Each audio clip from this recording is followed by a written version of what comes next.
ورحمة الله وبركاته. إن الحمد لله إن الحمد لله نحمده ونستعينه ونستغفره ونعوذ بالله من شرور أنفسنا ومن سيئات أعمالنا. من يهده الله فلا مضل له ومن يضلل فلا هادي له. ونشهد أن لا إله إلا الله وحده لا شريك له، ونشهد أن محمدا عبده ورسوله. يا أيها الذين آمنوا اتقوا الله حق تقاته ولا تموتن إلا وأنتم مسلمون. يا أيها الناس اتقوا ربكم الذي خلقكم من نفس واحدة وخلق منها زوجها وبث منهما رجالا كثيرا ونساء.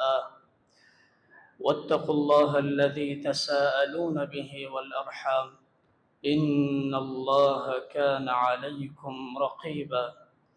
يا أيها الذين آمنوا اتقوا الله وقولوا قولا سديدا يصلح لكم أعمالكم ويغفر لكم ذنوبكم، ومن يطع الله ورسوله فقد فاز فوزا عظيما.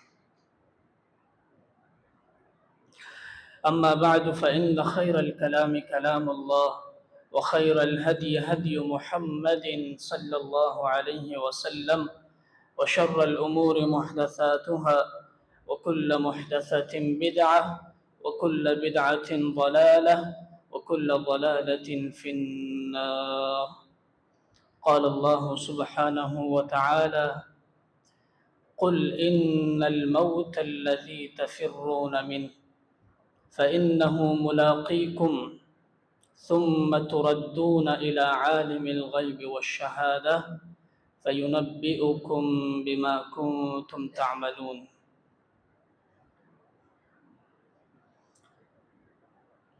عزیزان گرامی،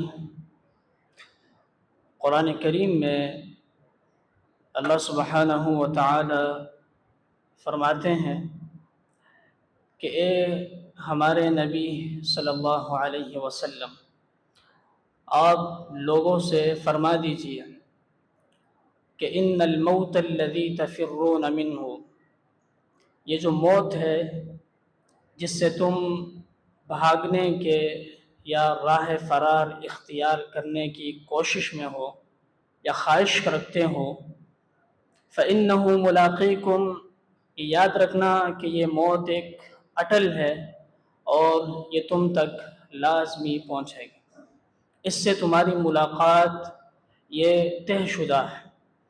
ثُمَّ تُرَدُّونَ إِلَىٰ عَالِمِ الْغَيْبِ وَالشَّهَادَةِ، پھر موت کے آنے کے بعد، مرنے کے بعد کیا ہوگا کہ تمہیں اس ذات کی طرف لوٹا دیا جائے گا جو غیب کو بھی جانتا ہے اور جو ظاہر کو بھی جانتا ہے، جو پوشیدہ رازوں کو بھی جانتا ہے، ہمارے لوگوں سے مخفی اور چھپے ہوئے کاموں اور اعمال کو بھی جانتا ہے، اور لوگوں کے سامنے کیے جانے والے کاموں کا بھی اسے بخوبی علم ہے۔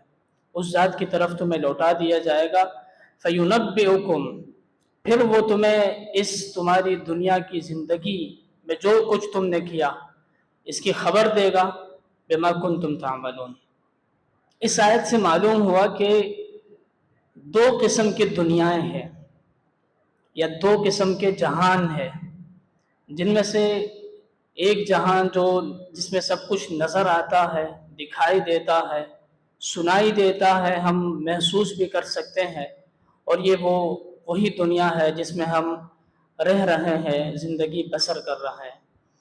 ایک وہ دنیا ہے جو پوشیدہ ہے، جو نظر نہیں آتا سوائے اسے جو اس دنیا میں چلا جائے، جو وہاں کے حالات کو سن نہیں سکتا جب تک انسان اس دنیا میں دخول نہیں کر جاتا، اور وہ ہے مرنے کے بعد کی زندگی، قبر کی زندگی، یا اس کو برزخ کی زندگی بھی کہتے ہیں۔ یہ مسئلہ یاد رکھیں کہ مرنے کے بعد کی جو زندگی ہے اس کا تعلق غیب کے ساتھ ہے، غیبی امور میں شامل ہے یہ۔ جب ہم قرآن کریم کا آغاز کرتے ہیں پہلے صفحے پر ہی اللہ سبحانہ و تعالی نے فرمایا کہ ذالک الکتاب لا ریب فیہ، یہ جو کتاب ہے قرآن کریم، اس میں کوئی شک نہیں ہے، اللہ کی طرف سے اس کے کلام ہونے میں کوئی شک نہیں ہے۔ ہدن للمتقین، یہ ہدایت ہے، یہ راستہ دکھاتا ہے، ہدایت دیتا ہے متقین کو، جو اللہ سے ڈرنے والے ہوتے ہیں۔ اب متقین کون ہے، یہ بھی ہمیں اللہ تعالیٰ نے اسی اگلی آیت میں سمجھا ہے، الذین یؤمنون بالغیب۔ متقین کی جو پہلی صفت ہے وہ یہ ہے کہ وہ غیب پر ایمان لاتے ہیں۔ غیب کس کو بولتے ہیں؟ غیب وہ ہے جو دکھائی نہ دے، جو سنائی نہ دے، جس کو ہم محسوس بھی نہ کریں، یا انسانی لیبارٹری میں ہم اس کا ٹیسٹ بھی نہ کر سکیں، یہ غیب ہے۔ متقی وہ ہوتا ہے جو سب سے پہلے غیب پر ایمان لاتا ہے۔ ہم نے اللہ کو نہیں دیکھا پھر بھی ہمارا ایمان ہے، فرشتوں کو بھی نہیں دیکھا پھر بھی ایمان ہے، ہم نے قرآن کریم کو اپنی آنکھوں سے نازل ہوتے ہوئے نہیں دیکھا پھر بھی مانتے ہیں، ہم نے فرشتوں کو روح قبض کرتے ہوئے بھی نہیں دیکھا پھر بھی اس پر ایمان ہے۔ جب ان سب کو مانتے ہیں تو پھر آخر یہ قبر کی زندگی میں کیا ہوتا ہے اس کو کیوں نہیں مانتے؟ اس میں اچمبک کرنے والی بات کیا ہے؟ اس پر غور و فکر یا سوچ و بچار کرنے کی وجہ کیا ہے؟ آخر اس میں حیرت کی بات کیا ہے؟ جب اتنے غیب کو مانتے ہیں تو قبر کی جو زندگی ہے اور وہاں کے جو حالات ہے، واقعات ہے، آخر اس کو کیوں نہیں مانتے؟ اسی لیے آپ نے قرآن کریم کی یہ آیتیں اکثر پڑھی بھی ہوں گی، سنتے رہیں گے کہ حتی اذا جاء احدهم الموت، کہ جب کسی انسان کے پاس اس کے موت کا وقت مقرر ہو جاتا ہے، فرشتے آتے ہیں اور اس کی روح قبض ہونے والی ہوتی ہے، تو وہ کہتا ہے رب ارجعونی، اللہ مجھے مہلت دے دے، تھوڑی ڈیل دے دے، تھوڑی اور زندگی دے دے۔ کیوں بھائی اور زندگی کیوں چاہتے ہو، واپس کیوں جانا چاہتے ہو؟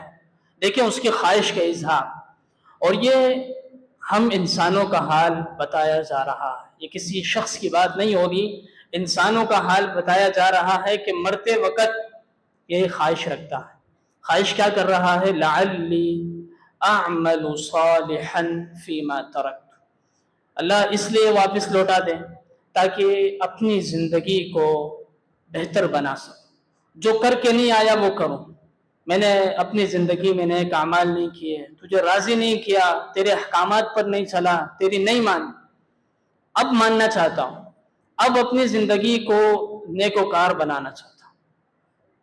کلا، فرشتوں کی طرف سے جواب ہے ہرگز نہیں، تاکید کے ساتھ، کلا ہرگز نہیں، یہ تو سوچنا بھی نہیں، یہ تو سوچنا بھی نہیں، آج تک جو بھی اس دنیا سے چلا گیا وہ دوبارہ واپس نہیں آیا، یہ تو وہم و گمان میں بھی نہیں رہا۔ ہاں انہا کلمۃ ہوا قائلوہا، یہ تمہاری ایک منہ سے نکلی ہوئی بات ہے جو تم نے کہہ دی، بس یہ بات ہی رہے گی، حقیقت نہیں بنے گی۔ وَمِن وَرَائِهِمْ بَرْزَخٌ إِلَى يَوْمِ يُبْعَثُونَ، ابھی تو آگے برزخ کی زندگی ہے، اب یہاں مرنے کے بعد جو زندگی آغاز کر رہا ہے وہ برزخ کی زندگی ہے، کب تک؟ إِلَى يَوْمِ يُبْعَثُونَ، جب تک قیامت کے دن اٹھائے نہیں جاتے۔ اب یہ جو جملہ ہے سبحان اللہ قرآن کریم کا کتنا واضح ہے، اگر کسی شخص میں ذرا بھی وہ صاحب عقل ہے اور وہ خیر خواہ ہے اور وہ حق کو سمجھنا چاہتا ہے تو یہ آیت کافی ہے کہ مرنے کے بعد کیا ہے؟ برزخن، برزخ کی زندگی، قبر کی زندگی، الی یوم یبعثون، قیامت کے دن اٹھائے جانے تک۔ رسول اللہ صلی اللہ علیہ وسلم کے دور میں ایک کافر نے اعتراض کیا تھا، سوال اٹھایا تھا کہ من یحیی العظام وہی رمیم، جا کے کسی کٹے سے ایک بوسیدہ ہڈی لے کے آیا اور اس کو رسول اللہ صلی اللہ علیہ وسلم کے سامنے یوں مسل دیا، ریزہ ریزہ کرنے کے بعد کہا کہ آپ کہتے ہو کہ اللہ تعالیٰ اس ہڈی سے دوبارہ انسان کو بنائے۔ یہ نقشہ بالکل اللہ نے قرآن کریم میں سورۃ یاسین میں ذکر کر دیا کہ یہ کہتا ہے من یحیی العظام، کہ ہڈیوں کو کون زندہ کرے گا، ان بوسیدہ ہڈیوں سے یہ انسان دوبارہ تیار ہوگا؟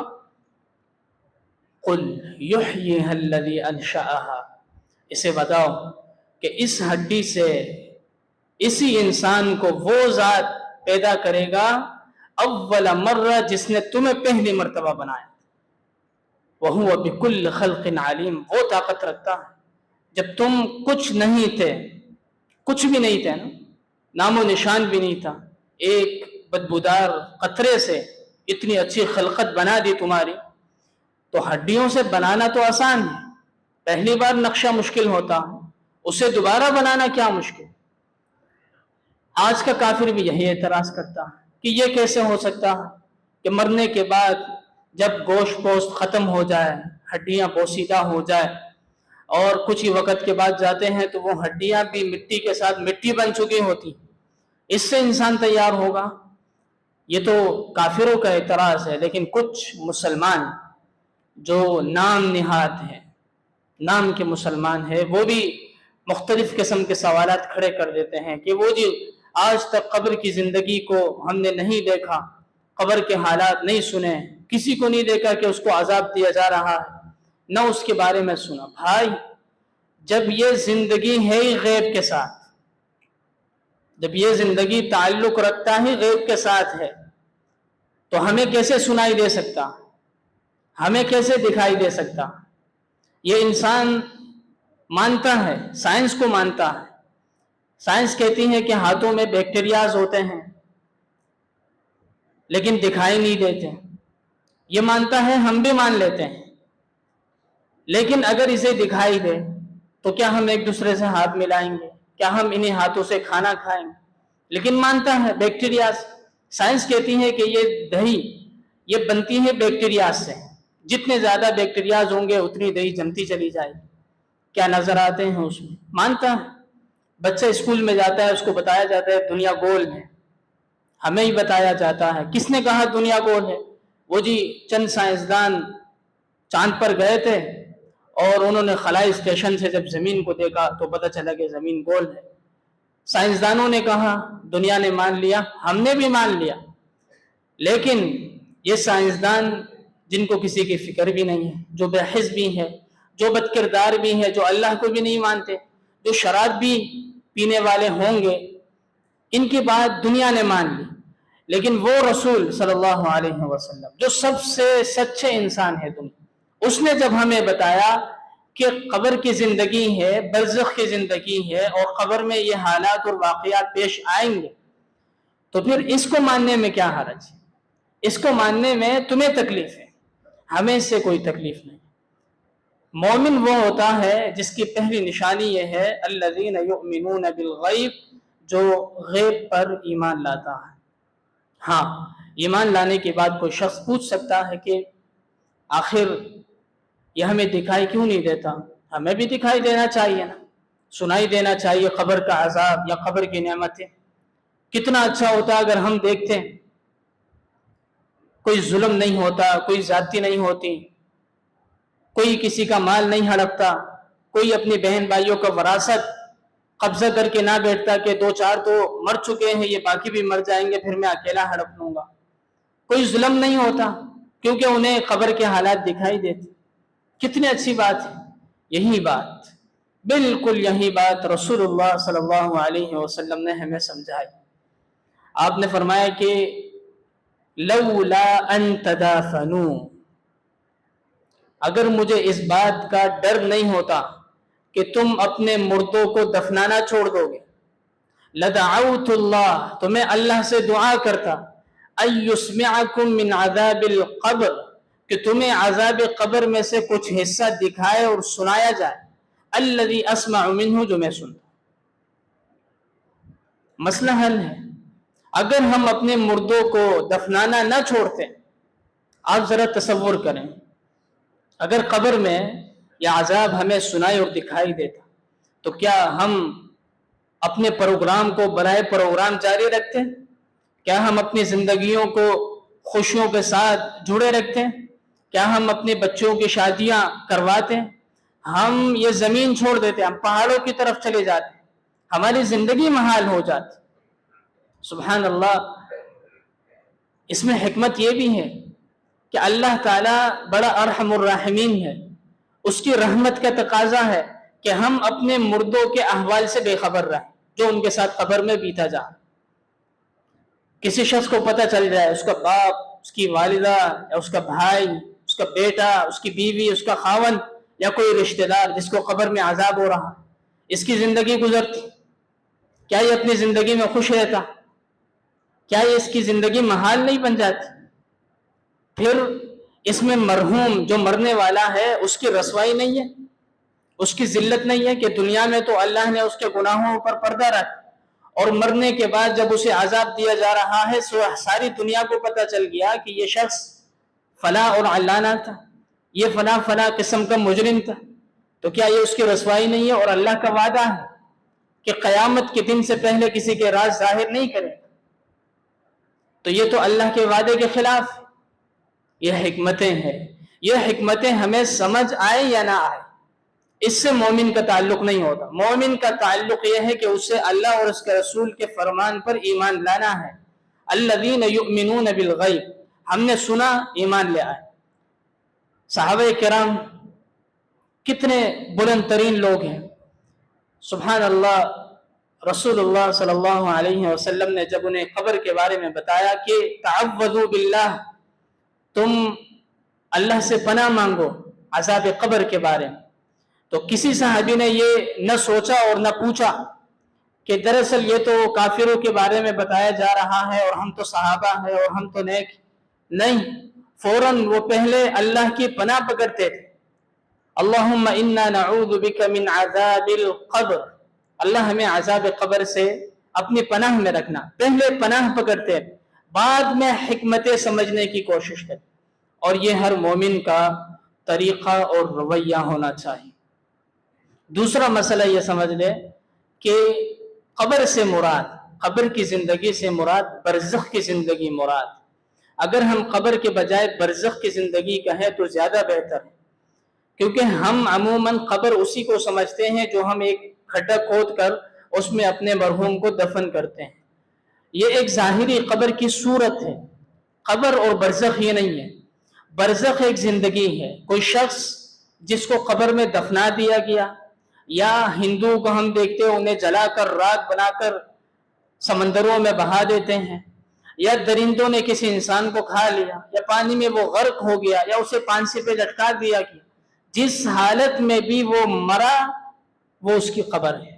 اگر وہ نیک ہے تو اسے نعمتیں پہنچیں گی، اور اگر وہ عذاب کا مستحق ہے تو اسے عذاب پہنچے گا، ہمیں نظر آئے یا نہ۔ قبر یہ نہیں ہے، یہ جو کھڈا ہم کھودتے ہیں یہ قبر نہیں ہے۔ برزخ کی زندگی اس زندگی سے الگ ہے۔ بھائی یہ دنیا کی زندگی ہے، اس سے پہلے ہم ایک زندگی گزار کر آئے۔ ایک تو عالم ارواح کی زندگی ہے جہاں ہماری سب کی روحیں جمع ہے، اور اللہ تعالیٰ نے ہم سے عہد لیا تھا، اور اس کے بعد ہم دنیا میں آتے چلے گئے۔ دوسری زندگی جو ماں کے پیٹ کی زندگی ہے، ایک بچہ 9 مہینے ماں کے پیٹ کی زندگی گزارتا ہے، واقعی زندگی ہے، دل دھڑکتا ہے، سانس آتی ہے، کھانے پینے کا اللہ نے ایک بڑا بہترین نظام بنایا ہوتا، 9 مہینے کی زندگی ہے۔ اب اس بچے کو اگر کوئی بتائے اور اس کو سننے اور بولنے کی طاقت دی جائے کہ اب کچھ ہی وقت کے بعد تم ایک ایسی زندگی میں آؤ گے، ایسی دنیا میں آؤ گے جہاں پہاڑ ہے، سورج ہے، چاند ستارے ہیں، جہاں شادی ہوگی، جہاں گاڑیاں ہیں، جہاں گرمی سردی ہوتی ہیں، اور اس کو بولنے کی طاقت دی جائے تو یہ کہے گا جھوٹ ہے، ایسا کچھ نہیں ہوتا، کیونکہ وہ جس زندگی میں محدود ہے اسے ہماری زندگی محال لگتی ہے۔ پھر جب کچھ ہی وقت کے بعد وہ اس دنیا میں آتا ہے اور آنکھیں کھولتا ہے تو مانتا ہے کہ ہاں یہ سب کچھ موجود ہے۔ ایسے ہی حالت ہے جو بندہ مرنے کے بعد کی قبر کی زندگی میں جاتا ہے، کہ وہ زندہ ہے، انسان ہے، اسے مانتا نہیں ہے، انکار کرتا ہے، بہت سارے اعتراضات پیش کرتا ہے، سوال کھڑے کرتا ہے، لیکن جب مرتا ہے اور قبر کی زندگی میں پہلا قدم رکھتا ہے اور آنکھیں کھلتی ہیں تو اسے معلوم ہوتا ہے کہ ہاں جو مجھے بتایا گیا تھا کہ قبر کے یہ احوال اور واقعات ہے وہ اسے نظر آتے ہیں۔ تو برزخ کی زندگی ہے، جو انسان جس حالت میں مرا اس کے ساتھ اسی حالت میں معاملات کیے جائیں گے۔ اگر وہ نیک ہے تو اسے نعمتیں پہنچتی ہیں، کیسے پہنچتی ہیں یہ رب العالمین کی قدرت، اور اگر وہ عذاب کا مستحق ہے تو اسے عذاب دیا جاتا ہے، ہمیں نظر نہیں آتا، کون پہنچاتا ہے؟ رب العالمین اس پر قادر ہے۔ اسی لیے قرآن کریم میں اللہ تعالیٰ نے واضح طور پر یہ بیان فرمایا کہ النار یعرضون علیہا غدوا وعشیا، فرعون اور فرعون کا جو لشکر تھا اور جو اس کے وزراء تھے ان کے بارے میں اللہ نے فرمایا کہ صبح اور شام ان پر ان کا جہنم کا ٹھکانہ پیش کیا جاتا، وہ دیکھتے ہیں فرعون پر بھی اور اس کے لشکر پر بھی۔ وَيَوْمَ تَقُومُ السَّاعَةُ، اور جب قیامت قائم ہوگی تو ان سے کہا جائے گا کہ ادخلوا آل فرعون اشد العذاب، کہ اے آل فرعون اب تم سخت ترین عذاب میں داخل ہو جاؤ۔ یہ جو ٹھکانہ انہیں دکھایا جاتا ہے یہ برزخ کی زندگی ہے، یہ قبر کی زندگی ہے۔ کہاں ہے فرعون، کہاں ہے اس کا لشکر جو مٹی بن چکے ہیں؟ لیکن اللہ تعالیٰ فرماتا ہے کہ برزخ کی زندگی میں ان کے ساتھ یہ حالات چل رہے ہیں، تو ہمارا کام پہلے صفت کیا تھی؟ الذین یؤمنون بالغیب، ایمان لانا تھا، غیب پر ایمان لانا تھا کہ ہاں اللہ تعالیٰ فرما رہے تو ہو رہا۔ اس لیے حدیث میں آتا ہے رسول صلی اللہ علیہ وسلم نے فرمایا ان احدکم اذا مات، تم میں سے کوئی شخص جب مر جاتا ہے عرض علیہ مقعدہ بالغداۃ والعشی، اس پر اس کا ٹھکانہ صبح اور شام دونوں ٹائم پیش کیا جاتا کہ دیکھو ھذا مقعدک، یہ تمہارا ٹھکانہ ہے، حتی یبعثک اللہ، جب تک تمہیں اللہ تعالیٰ اس قبر سے اٹھا نہیں دے، صبح اور شام اس پر پیش کیا جاتا ہے۔ عبداللہ بن عباس رضی اللہ عنہ، مشہور روایت ہے، آپ نے سنی بھی ہے، رسول اللہ صلی اللہ علیہ وسلم دو قبروں کے پاس سے گزرے، انہما لیعذبان، دونوں قبر والوں کو عذاب ہو رہا ہے، عذاب ہو رہا ہے۔ رسول اللہ علیہ وسلم کو کیسے پتہ چلا؟ اللہ نے بتایا کہ ان قبر والوں کو عذاب ہو۔ وما يعذبان فی کبیر، اور یہ جو عذاب ہو رہا ہے ان قبر والوں کے خیال کے مطابق کسی بڑے گناہ کی وجہ سے نہیں، وَإِنَّهُ لَكَبِيرٌ، حالانکہ ان کا گناہ بڑا تھا۔ گناہ سنیے گا، اما احدہما، ایک کو تو اس لیے عذاب ہو رہا ہے فکان یمشی بالنمیمہ، یہ چغل خور تھا، چغل خوری کیا کرتا تھا، دو مسلمان بھائیوں کو لڑانے کے لیے ان کی باتیں ایک دوسرے تک پہنچانا، چغل خوری کو بڑا جرم ہے، اتنا بڑا جرم ہے کہ قبر میں عذاب دیا جائے۔ وَأَمَّا الْآخَرُ فَكَانَ لَا يَسْتَنزِهُ مِنْ بَوْلِ، اس کا جرم یہ تھا کہ یہ پیشاب کرتے وقت، بولو براز کرتے وقت اس کے چھینٹوں سے نہیں بچتا، یہ بھی بڑا جرم ہے۔ لیکن آپ معاشرے پر نظر دوڑائیں، اکثریت پر نظر دوڑائیں کہ یہ دو گناہ انتہائی معمولی گناہ بن چکے ہیں، حتیٰ کہ ہمارے مساجد بھی چغل خوری سے محفوظ نہیں ہے۔ اب یہ صفت مردوں میں بھی آ گئی کہ وہ جگہ جگہ پر چغل خوری کریں، یہ بڑا جرم ہے، اتنا بڑا جرم ہے کہ جس کے بارے میں وعید ہے کہ قبر کا عذاب دیا جاتا ہے۔ جب کسی قرآن و حدیث کا یہ اصول ہے، جب بھی کسی گناہ کے ساتھ عذاب کا ذکر کر لیا جائے نا تو اس گناہ کی سختی اور بڑھ جاتی ہے کہ یہ اور بہت بڑا گناہ ہے۔ ظاہراً معمولی لگتا ہے، چغل خوری کر لی اس کی بات اس کو کر دی، نہیں، آپ دو انسانوں کی زندگی خراب کر رہے ہیں، دو خاندان بگاڑ رہے ہیں۔ آپ نے دیکھا ایک فیملی جو اچھی طرح زندگی بسر کر رہی ہو، کوئی آئے گا کانوں میں دو باتیں کر کے چلا جائے، وہ دو باتیں ایک وقت آئے گا کہ ان کی زندگی تباہ و برباد ہو جائے گی، خاندان بکھر جاتے۔ بھائی کوئی آپریشن نہیں کرتے بلکہ باتیں ہی ہوتی ہیں زبان سے جو پورے خاندان اجاڑ دیتے ہیں۔ یہ وجہ ہے کہ فکان یمشی بالنمیمہ۔ پھر اس جرم کا سزا بھی یہ ہے کہ قیامت کے دن تو اس کا سزا ملے گا، اور سزا کیا ہے؟ سبحان اللہ، فرمایا کہ لا يدخل الجنہ قطات، چغل خور جنت میں نہیں جائے گا۔ اگر چغل خور ہے اور یہ گناہ اس کے ساتھ لگا رہا تو یہ جنت میں نہیں جائے، اتنا بڑا جرم۔ اور برزخ کی زندگی میں بھی وعید ہے کہ قبر کا عذاب اسے دیا جاتا۔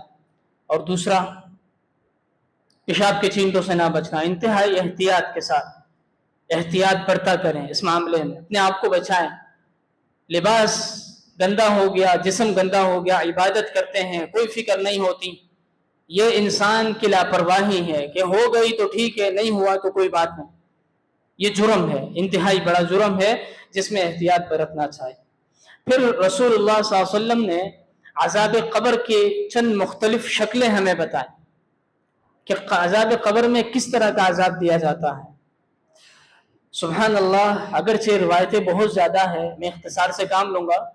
رسول اللہ صلی اللہ علیہ وسلم نے ایک حدیث میں فرمایا کہ ان العبد اذا وضع فی قبر، بندے کو جب اس کے قبر میں رکھ دیا جاتا ہے، وتولى عنه اصحابه، اور دفنانے والے جب اس سے واپس پلٹنے لگتے ہیں، اللہ اکبر، یہ ایک بڑا کھٹن منظر ہوتا ہے اور مرحلہ ہے کہ دفنانے والوں میں اس کی اپنی اولاد بھی تھی، اس کے ماں باپ بھی تھے، اس کے اہل و عیال، اس کے وہ جگرے دوست بھی تھے، اس کے رشتہ دار بھی تھے، اس کے کاروباری پارٹنر بھی تھے، سب موجود تھے۔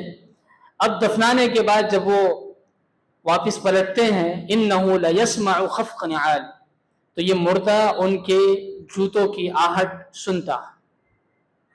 اتاہ ملکان، اسی دوران دو فرشتے آ جاتے، دوسری حدیث میں ان کے نام بھی ذکر ہے، منکر اور نکیر کے نام۔ فیقعدانہ، اس مردے کو بٹھاتے ہیں، فیقولان، اور سوال شروع کر دیتے۔ اس روایت میں جو سوالات ہیں وہ کچھ یوں ہے، فرمایا کہ اس سے کہا جاتا ہے ما کنت تقول فی هذا الرجل لمحمد صلی اللہ علیہ وسلم، رسول اللہ صلی اللہ علیہ وسلم کے بارے میں پوچھا جاتا ہے کہ اس شخص کے بارے میں تم کیا کہتے تھے، تمہارا کیا عقیدہ تھا۔ اب فَأَمَّا الْمُؤْمِنِ، اگر یہ مرنے والا مومن ہوتا ہے تو یہ جواب دیتا ہے ان اشہد انہ عبد اللہ ورسول، میں گواہی دیتا ہوں کہ یہ اللہ کے بندے اور اس کے رسول۔ سبحان اللہ، فرشتے اس سے کہتے ہیں کہ انظر الی مقعدک من النار، دیکھو اس کو ایک ٹھکانہ دکھایا جاتا ہے جہنم کا کہ یہ تمہارا ٹھکانہ تھا، لیکن قد ابدلک اللہ بہ مقعدا من الجنہ، اللہ نے اس کو بدل دیا جنت کے ٹھکانے کے ساتھ۔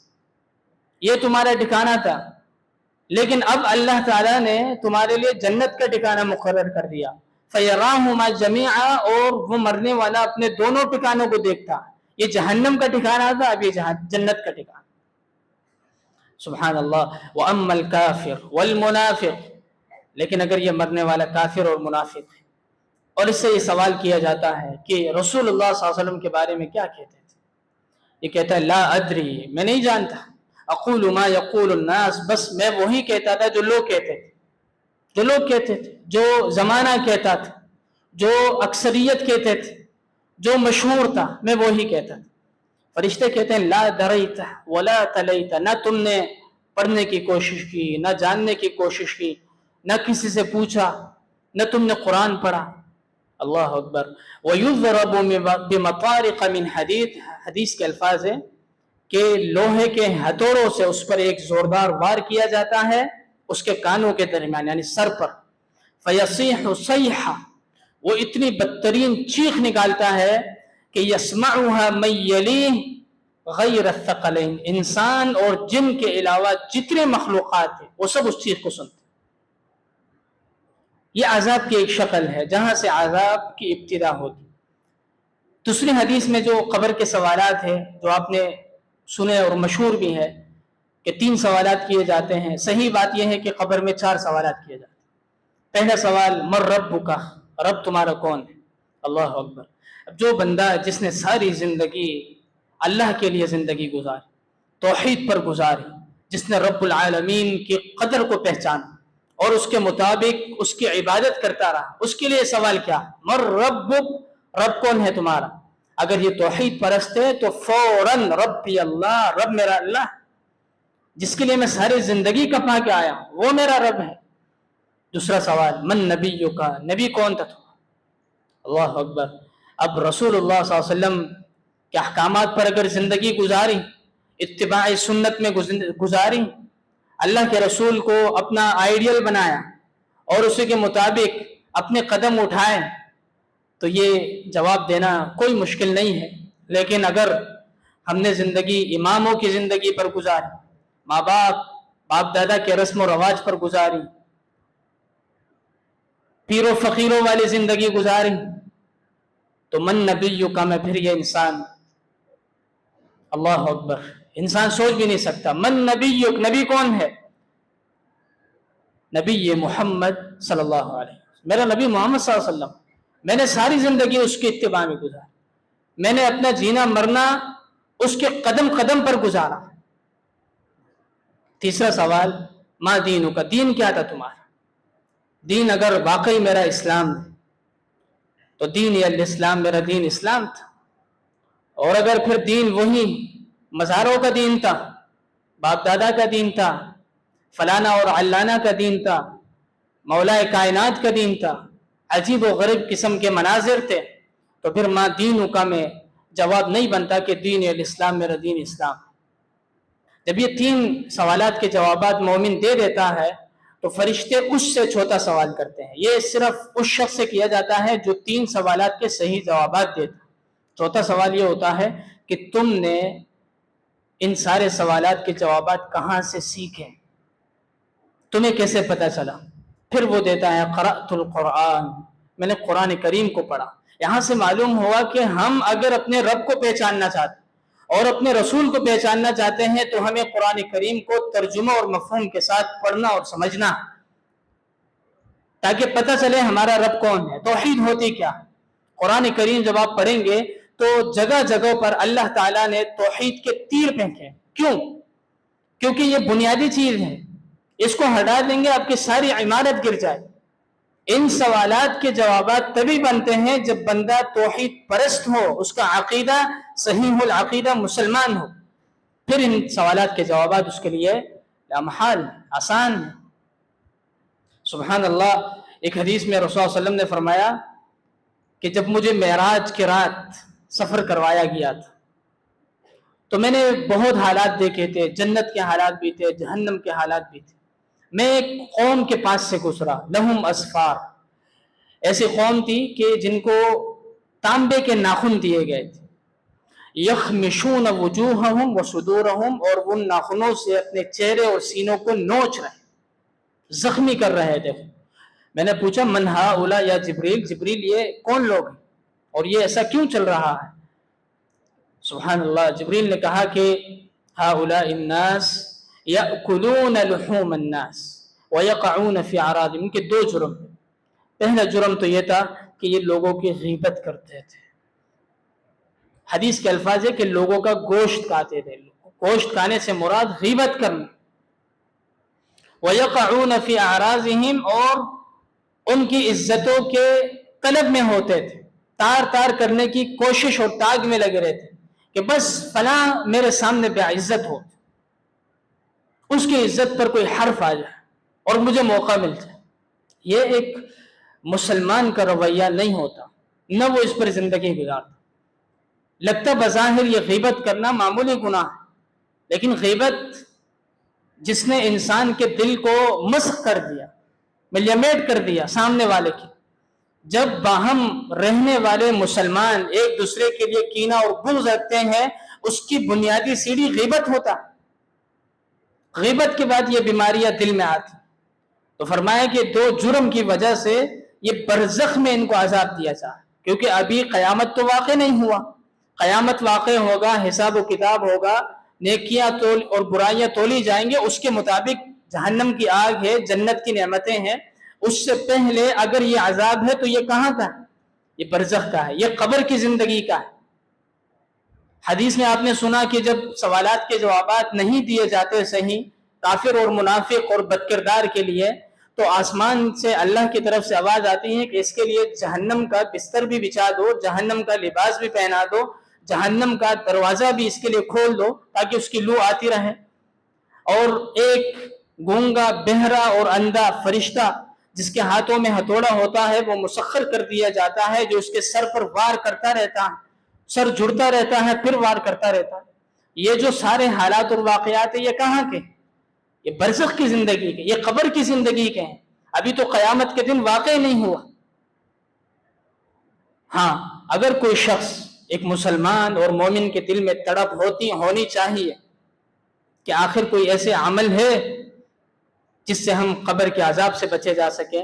تو قرآن و حدیث میں ہمیں خاص طور پر ایسے اعمال بتائے گئے جس سے انسان کو عذاب قبر سے بچایا جاتا. ایک حدیث میں رسول اللہ علیہ وسلم نے فرمایا کہ ان فی القرآن لسورہ وہی 30 آیہ، قرآن کریم کی ایک سورت ہے جس کے 30 آیتیں ہیں.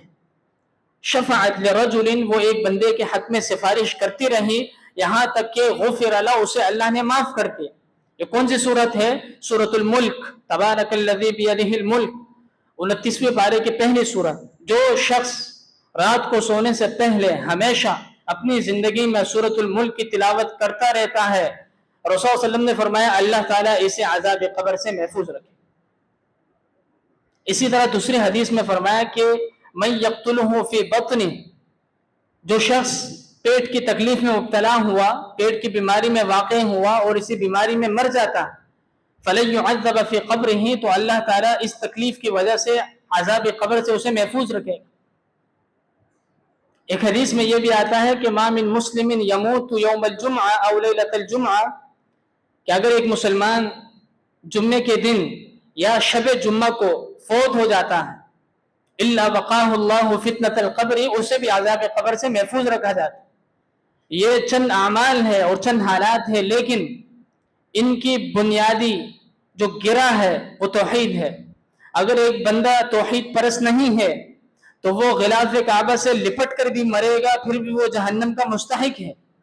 لیکن اگر توحید پرست ہے، اس کا عقیدہ صحیح ہے، ٹھیک ہے گناہگار ہے، اور ان حالات میں کوئی حالات اس پر آ گئی تو یہ اللہ کے رسول کی طرف سے گارنٹی ہے کہ اسے عذاب قبر سے محفوظ رکھا جائے، اور اس پر ہمارا ایمان. تو اس لیے میرے بھائیو، آخر میں 1 منٹ کی یہ نصیحت کہ جو رسول اللہ صلی اللہ علیہ وسلم نے اپنے صحابہ کرام سے فرمائی. برا رضی اللہ عنہ فرماتے ہیں ہم قبر کے پاس تھے، رسول اللہ علیہ وسلم ایک صحابی کو دفنانے گئے تھے، بھی قبر تیار ہو رہی تھی. رسول اللہ علیہ وسلم بیٹھے تھے، ہم بھی آپ کے ارد گرد جمع تھے، اور ایسی حالت تھی گویا ہمارے سروں پر پرندے بیٹھے ہوں، اتنی خاموشی چھائی ہوئی تھی. اور یہ دور رسالت ہے، ہمارا دور تو نہیں ہے کہ ہم قبرستان میں بھی موبائل چلاتے ہیں اور اپنی دنیا کی باتیں کرتے ہیں، نہیں، یہ دور رسالت ہے. یہاں واقعی قبر ایک مقام عبرت ہوتا تھا. رسول اللہ صلی اللہ علیہ وسلم خاموش. کچھ ہی دیر کے بعد آپ نے فرمایا کہ تعوذوا باللہ من عذاب القبر، اللہ کے بندو عذاب قبر سے اللہ کی پناہ مانگو. 3 مرتبہ آپ نے یہ فرمایا. پھر آپ نے فرمایا یا اخوانی، اے میرے بھائیوں. دیکھیں یہ اللہ کے رسول کی محبت کا اظہار.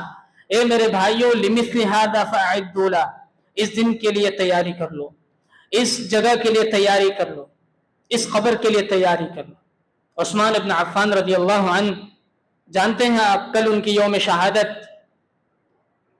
ان کے بارے میں آتا ہے، ان کا غلام بیان کرتا ہے کہ جب ان کے سامنے قبر کا ذکر ہوتا تو وہ اتنا روتے کہ آنسو سے ان کی داڑھی مبارک تر ہو جاتی.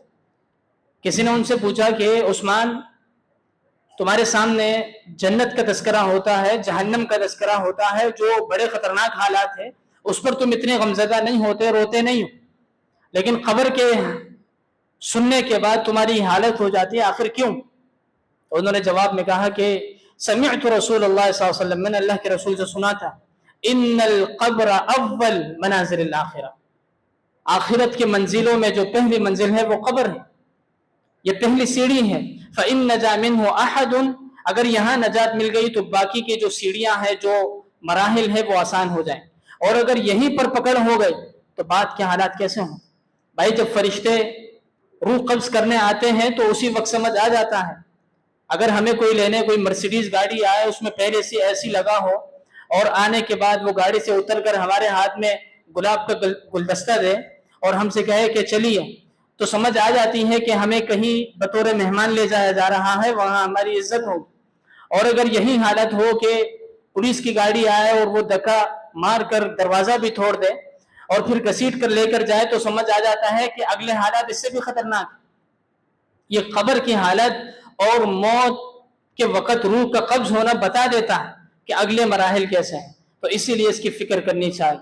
کبھی کبھی قبرستان جایا کرے. رسول اللہ علیہ وسلم اکثر قبرستان جاتے تھے، کوئی کام نہیں بھی ہو جایا کرے، دیکھا کرے، کسی بھی قبر پر بیٹھ کر دیکھے کہ آج یہ ہے تو کل میں بھی ہوں. اس کی بھی دنیا تھی، اس کی بھی اولاد تھی، اس کی بھی بیوی بچے تھے، اس کا بھی کاروبار تھا، اس کی بھی امیدیں تھی، ہماری طرح اس کی زندگی تھی. وہ یہ بھی سمجھتا تھا کہ میرے مرنے کے بعد دنیا رک جائے گی، حالات بدل جائیں گے. کچھ بھی نہیں ہوا، سب چل رہا ہے ایسا ہی میرے ساتھ ہو. اگر کوئی فکر کرنے والا ہے آپ کے لیے تو وہ آپ خود ہے. جو شخص اپنے لیے فکر کرتا ہے وہ سب سے سمجھدار. اللہ تعالی ہمیں قرآن و حدیث کے مسائل کو سمجھنے کی توفیق عطا فرمائے. قولوا قولي هذا استغفر الله اكبر. لا اله الا الله. اللهم اغفر. الله. لا اله الا الله.